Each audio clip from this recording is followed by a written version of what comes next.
The Mids off to a fast start. Pagnanelli kept the heat on with a touchdown toss to Troy Mitchell, who cruised into the end zone. Thayer clicked from 32 yards out, and the midshipmen opened a 17-0 lead after 18 minutes of play. However, with 7:15 left in the game, Air Force drew close with a second touchdown, cutting the mid-margin to 20-13. But the important extra point was blocked by Brian Cianella, taking away Falcon momentum. Navy turned to Myers to milk the clock with the senior co-captain carrying 7 times in a 10-play drive.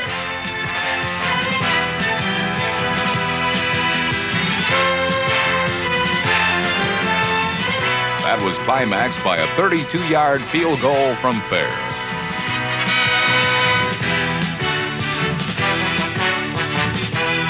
Elliott Reagan's interception slammed the door on the Falcons. The steal allowed Pagnanelli to score again and crack the 100-yard mark on the ground, a feat last accomplished by a quarterback in 1967. Fittingly, George Welch had become the winningest coach in Navy history with a 30-13 victory over Service Academy rival Air Force.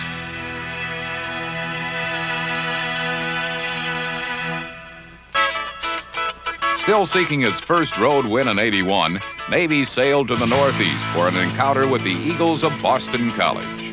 The opening kickoff proved to be a hopeful sign. Chris Davis stripped the Boston College return man of the ball, and the ever-present Cianella made the recovery. Eddie Myers used one of his record 43 carries for a touchdown, and Navy led 7-0. After Boston College pulled to a 10-10 tie, it found the Navy defense becoming increasingly hostile. The Eagles managed only 2 first downs in the second half until a last-minute futile drive. Marco Pagnanelli moved the Mids at will in quarters 3 and 4 and finished the day with 16 of 23 completions for over 180 yards, his best effort in a still relatively young career.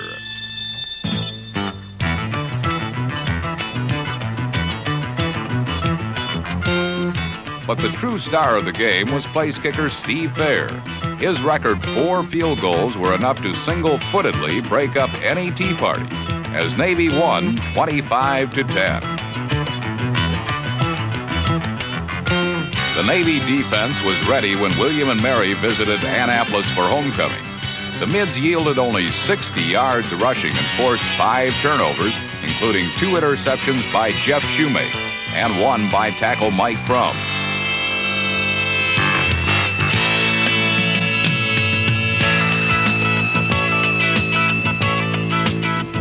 Offensively, Marco Pagnanelli ran 10 yards for the initial Navy score.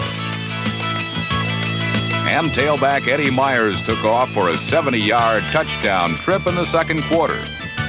Myers had gained over 100 yards by halftime on just 11 carries and finished the contest with 172 yards.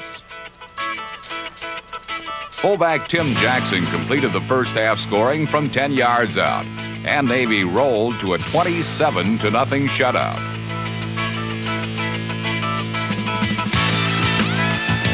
In college football's longest continuous intersectional rivalry, the Mids next met Notre Dame's Fighting Irish in South Bend.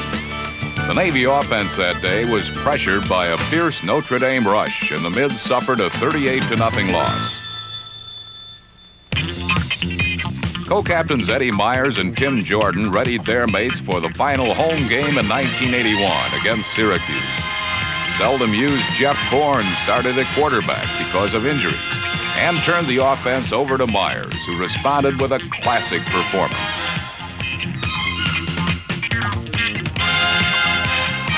Freshman Rich Klaus finished off Myers' initial work for Navy's first score.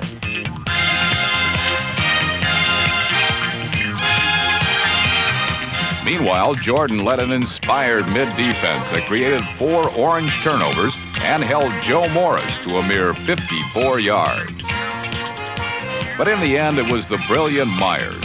4 touchdowns, 3 catches, and a single-game record, 298 yards rushing that took the color out of the Orange men. Myers that day became the all-time Naval Academy career rushing leader.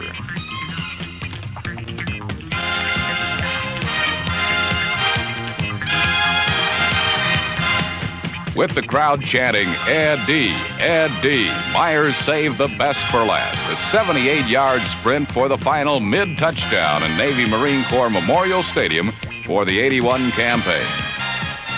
Syracuse had fallen to the Mids 35-23. Navy next traveled to Atlanta to face longtime rival Georgia Tech and spotted the Engineers a 14-3 first quarter lead.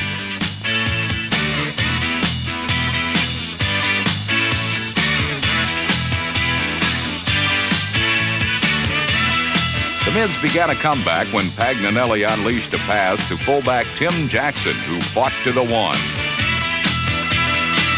Reserve tailback Napoleon McCallum scored, and Steve Thayer booted a field goal with seconds remaining to draw Navy to within 1 point at the half. The second half began as the first ended. Pagnanelli directing a drive for what would turn out to be the winning points. Chris Yelder's grab set up Rich Klaus's 4-yard run, and now it was up to the Mids defense to come up big.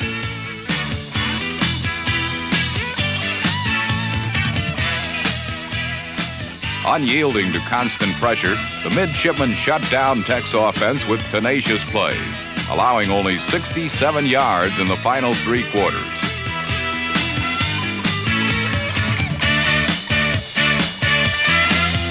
Following Jordan's forced fumble, Myers ran out the clock with 3 straight carries, ensuring a Navy 20-14 victory and a resulting Liberty Bowl invitation.